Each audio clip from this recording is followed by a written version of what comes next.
Welcome back to my channel Mallika's lifestyle. আশা করি আপনারা সবাই ভালো আছেন, আমিও ভালো আছি। আগের দিনের ভিডিওতে বলেছি যে মেয়ের কাছে যাব, আজকে হচ্ছে সেই পরের দিন, মেয়ের কাছে যাওয়ার দিন। বেরিয়ে পড়লাম, আমরা যাব গঙ্গার নিচ দিয়ে হাওড়াতে। হাজব্যান্ড বললো চলো ওখান দিয়ে যাই। এই প্রথমেই যাচ্ছি, তো ওইখান থেকে লোকাল ট্রেনে করে দমদমে গিয়ে দমদম থেকে এসি ট্রেনে স্প্ল্যানেড নামলাম। স্প্ল্যানেড থেকে নেমে ওখান থেকে আবার ট্রেন ধরে গঙ্গার নিচ দিয়ে মাত্র 10 মিনিটও লাগলো না, আমরা হাওড়া পৌঁছে গেলাম। এই যে আমরা এখন স্প্ল্যানেড দাঁড়িয়ে আছি, স্প্ল্যানেড থেকে তারপরে ওই হাওড়া যাবার ট্রেন ধরবো।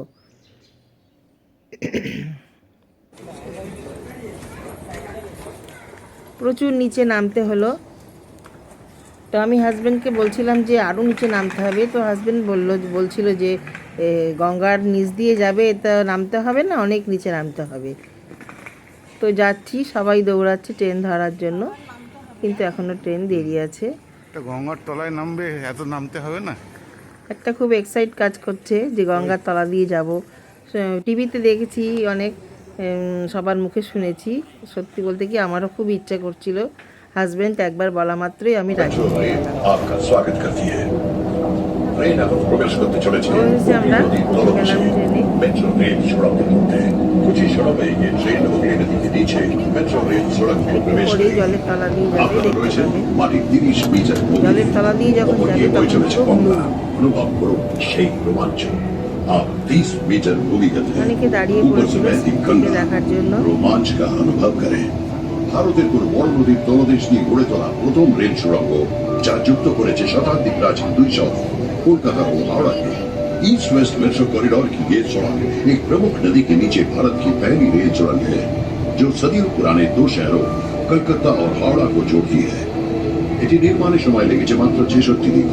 इसे बनाने में केवल 66 दिन लगे। नदी को अतिक्रम করে আমরা প্রবেশ করলাম হাওড়ায়।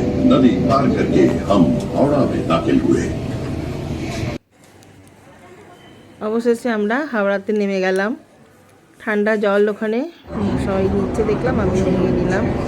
কিন্তু যখন আমরা আসছিলাম মেট্রোতে করে হাওড়াতে যাওয়া বলে, ভীষণ ভালো লাগছিল। বেশ ভিতরটা কেমন অন্ধকার, একটা বেশ রোমাঞ্চকর লাগছিল। যাই হোক, আমরা তো হাওড়া স্টেশনে পৌঁছে গেলাম। অনেক আগেই পৌঁছে গেছি ট্রেনের টাইমে।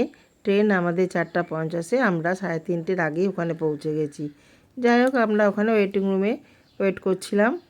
এত সুন্দর স্টেশনটা করেছে, চারিদিকে এত সুন্দর আঁকা সিঁড়ি, চারিদিক দিয়ে উঠছে নামছে, দারুণ সুন্দর জায়গা করেছে। চোখে না দেখলে পুরো ছবিতে ক্যাপচার করা যায় না, খুব সুন্দর।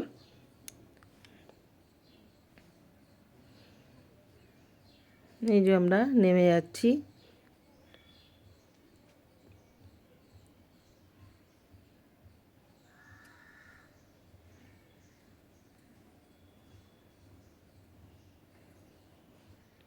প্রচুর লোক যায়, খুব ভিড় হয়েছিল।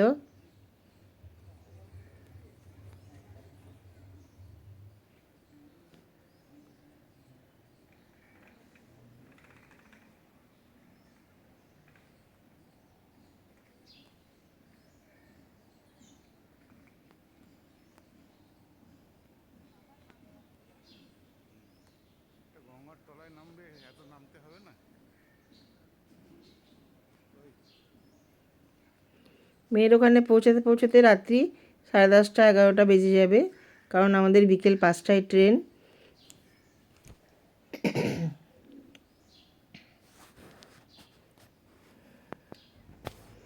অবশেষে আমাদের ট্রেন এসে গেল, আমরা ট্রেনে উঠে পড়েছি, ট্রেন ছেড়েও দিয়েছে। হাজব্যান্ড তো ট্রেনে উঠেই তার ল্যাপটপ নিয়ে অফিসের কাজ করতে বসে গেছে। আমি কি করব, চোখ বন্ধ করছি, কারণ সারা দুপুর তো একটু করে রেস্ট হয়নি, যার জন্য একটুখানি শরীরটাও ক্লান্তি লাগছিল। যাই হোক, ট্রেনে এসি ঠান্ডায় ঠান্ডায় বেশ একটুখানি চোখ বন্ধ করে খানিকক্ষণ শুয়েছিলাম। তারপরে একে একে চপ, মুড়ি, সিঙ্গারা ভেজিটেবিল চপ